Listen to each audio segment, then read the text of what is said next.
आज हम पर्यावरण शिक्षा में ऊर्जा के स्रोत यानी सोर्सेस ऑफ एनर्जी के बारे में पढ़ेंगे कि ऊर्जा के स्रोत कौन कौन से हैं।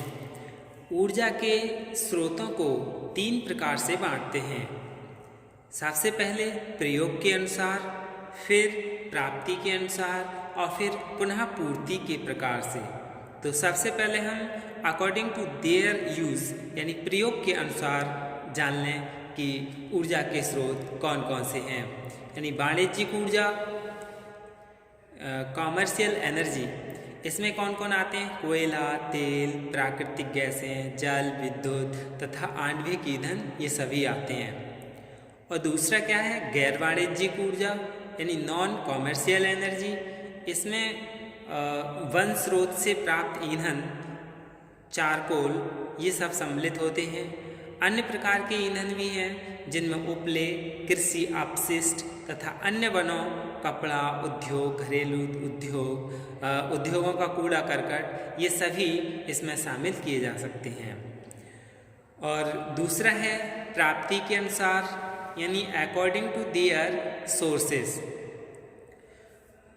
प्राप्ति के अनुसार भी 2 भाग में है, जैसे परंपरागत स्रोत और गैर परंपरागत स्रोत। तो सबसे पहला है कन्वेंशनल सोर्सेस यानी परंपरागत स्रोत। इसमें जीवाश्म ईंधन यानी फॉसिल फ्यूल्स ही मुख्य है, जिनमें कोयला, तेल, गैस तथा लकड़ी को सम्मिलित किया जाता है। दूसरा गैर परंपरागत स्रोत यानी नॉन कन्वेंशनल सोर्सेस। इसमें सौर ऊर्जा, आणविक ऊर्जा, जल ऊर्जा, भूतापीय ऊर्जा, पवन ऊर्जा, बायोगैस, समुद्री ऊर्जा, पशु और अपशिष्ट, कृषि अपशिष्ट से प्राप्त ऊर्जा, ये सभी क्या हैं? सम्मिलित हैं। फिर तीसरा प्रकार था पुनः पूर्ति के प्रकार से यानी अकॉर्डिंग टू देयर रिप्लेनिशमेंट यानी पुनः नवीन न होने वाले और पुनः नवीन हो सकने वाले। 2 प्रकार से हैं ये भी।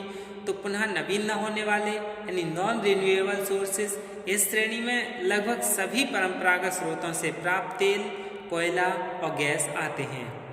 लकड़ी परंपरागत ईंधन स्रोत होते हुए भी इस प्रकार के स्रोतों में सम्मिलित नहीं की जा सकती है, क्योंकि यह पुनः उत्पादन किए जा सकने वाली वस्तुओं की श्रेणी में आती हैं। यानी जो लकड़ी है वो कैसी है?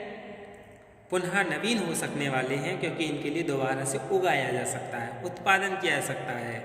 फिर है पुनः नवीन न हो सकने वाले रिन्यूएबल सोर्सेस।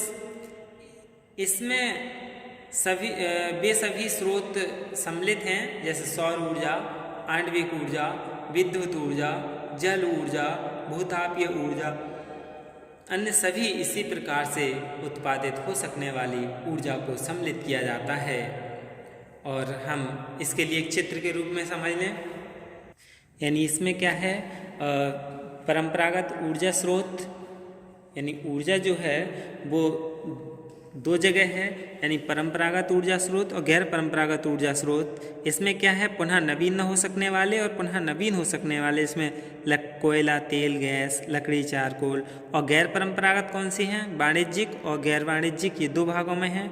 यानी पुनः नवीन हो सकने वाले और पुनः नवीन ना हो सकने वाले। ये सब पुनः नवीन हो सकने वाले हैं। सौर ऊर्जा, समुद्री ऊर्जा, पवन ऊर्जा, विशिष्ट ऊर्जा और बायोगैस, भूतापीय ऊर्जा, हाइड्रोजन ईंधन, इन सभी के लिए क्या है? दोबारा से उत्पादित किया जा सकता है। और ये क्या है? विभिन्न अपशिष्टों से ऊर्जा, कृषि उत्पाद, खेत, पशुगृह, जंगल और औद्योगिक, ये सभी हैं। समुद्री ऊर्जा में ज्वारीय ऊर्जा, लहरों से ऊर्जा, समुद्र तापीय ऊर्जा।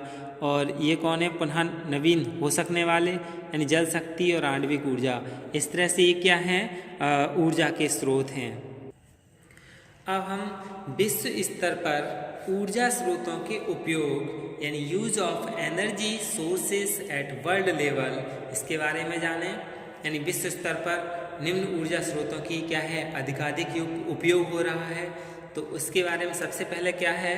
तेल या पेट्रोलियम उत्पाद यानी ऑयल और पेट्रोलियम प्रोडक्ट्स। ऊर्जा स्रोतों में इनका क्या सर्वाधिक योगदान कितना है?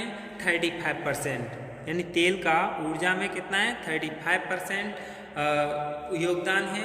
समस्त पेट्रोलियम के भंडार का 2/3 भाग विश्व के मध्य पूर्व देशों में तथा शेष अमेरिका और रूस में प्राप्य हैं, लेकिन इनका व्यय इतनी तीव्रता से हो रहा है कि अगले 50 वर्षों में इनके समाप्त हो जाने के आसार दिखते हैं। दूसरा है, यानी ये जो था तेल, ये अगले 50 सालों में क्या है, समाप्त हो जाने की भी उम्मीद है। और दूसरा क्या, कोयला यानी कोल, यह विश्व का दूसरे नंबर पर आने वाला ईंधन स्रोत के रूप में जाना जाता है। विश्व की 30% ईंधन की मांग की पूर्ति कोयला ही करता है। कितनी करता है? 30% ईंधन में कोयला क्या है, अपना योगदान देता है। विश्व के 70% भंडार रूस, अमेरिका और चीन में है। व्यय की मांग औसतन प्रतिवर्ष 4% बढ़ जाती है। ऐसा अनुमान है कि अगले 500 वर्षों में यह कोयला भी समाप्त हो जाएगा। यानी जो पारंपरिक ऊर्जा के स्रोत हैं वो क्या धीरे धीरे विलुप्त होते चले जाएंगे। फिर है प्राकृतिक गैस यानी नेचुरल गैस। विश्व की 20% मांग की पूर्ति करता है। इसके प्रमुख प्राप्य स्थल रूस और अनेक छोटे बड़े देश हैं। प्रदूषण कम करने के लक्ष्य की पूर्ति के लिए इसकी मांग व व्यय लगभग प्रतिवर्ष 5% बढ़ रहा है। प्रचुर मात्रा में उपलब्ध होने पर भी इसकी प्राप्ति 50-60 वर्षों तक ही आंकी जा रही है। यानी 50 या 60 वर्ष बाद नेचुरल गैस भी समाप्त हो जाएगी। फिर है आणविक ऊर्जा यानी न्यूक्लियर पावर। यद्यपि इसकी उपलब्धता और प्रकार के ईंधन के मुकाबले बहुत अधिक समय तक होनी संभव है, पर इसकी प्राप्ति तकनीकी कारणों तथा संयंत्रों के भारी व्यय के भार को देखते हुए बहुत कठिन है और सीमित भी है। लगभग 5% ऊर्जा स्रोत के उपयोग की ही यह ऊर्जा भागीदार है। और अन्य वैकल्पिक स्रोत भी हैं, यानी अदर अल्टरनेट सोर्सेस।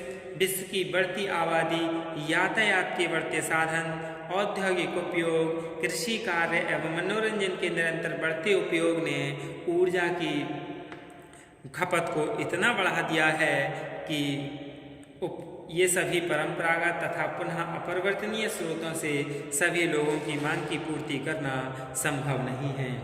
इस पर भी कुछ विकसित देश जैसे अमेरिका, फ्रांस, जर्मनी, यूके आदि तो सामान्य देशों के उपयोग के मुकाबले कई गुना खपत औसत प्रति व्यक्ति करते हैं। और इस कारण अब नए स्रोतों की तलाश भी और उनका उपयोग भी शुरू होने लगा है, जैसे सौर ऊर्जा, सोलर एनर्जी, पवन ऊर्जा यानी वाइंड एनर्जी, मानव एवं पशु ऊर्जा यानी एनिमल एंड मेंस एनर्जी, और भूतापीय ऊर्जा, जियोथर्मल एनर्जी, समुद्री ऊर्जा यानी एनर्जी ऑफ ओशियंस, अवशिष्टों से ऊर्जा, energy from waste, biogas, hydrogen ईंधन, यानी इन सब का जो नए स्रोत हैं इनकी तलाश भी शुरू हो गई है और इनका उपयोग भी होने लगा है। अब हम भारत में ऊर्जा की वर्तमान खपत की स्थिति तथा भविष्य की मांग के बारे में जानें कि इसकी भविष्य की क्या मांग है। Presents status of consumptions of energy in India and future demands. अन्य विकसित एवं अविकसित देशों की तरह भारत ने भी आज़ादी के बाद से ही औद्योगिक क्षेत्र में उल्लेखनीय प्रगति की है। साथ ही देश के लोगों में रहन सहन का परिवर्तन तथा परिवहन की सुविधाएं, संचार व्यवस्था, आधुनिक कृषि उपकरणों का उपयोग, चिकित्सा तथा मनोरंजन आदि क्षेत्र में भी नए आयाम प्रस्तुत हुए हैं। इन सब से निश्चित ही ऊर्जा की खपत में निरंतर वृद्धि हुई है। ओपी विमल और कुछ भारत में कुल ऊर्जा खपत 1953-54 में 186.3 MTCR थी, जो 1978-89 में 25 वर्ष के अंतराल में 492.3 MTCR हो गई, जो लगभग 2.5 गुना है। लेकिन जिस गति से ऊर्जा के उपयोग में वृद्धि हो रही है, उसके अनुसार उसके अगले 20 वर्ष बाद भी सन 2000-2001 तक 1181.3 तथा 2001 से 2011 तक 1700 MTCR हो जाएगी, जो लगभग 3.5 गुना है।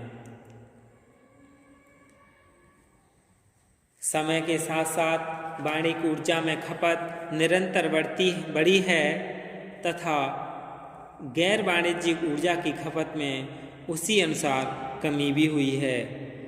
यह अनुमान लगाया जाना भी कठिन रहा था कि 1953-54 में वाणिज्यिक ऊर्जा की खपत 32.4% और 1987-88 में 71.1% हो जाएगी, जिसकी संभावना 2000-2001 में 86.2% और 2001 से 2010 में 88.2% तक हो जाएगी।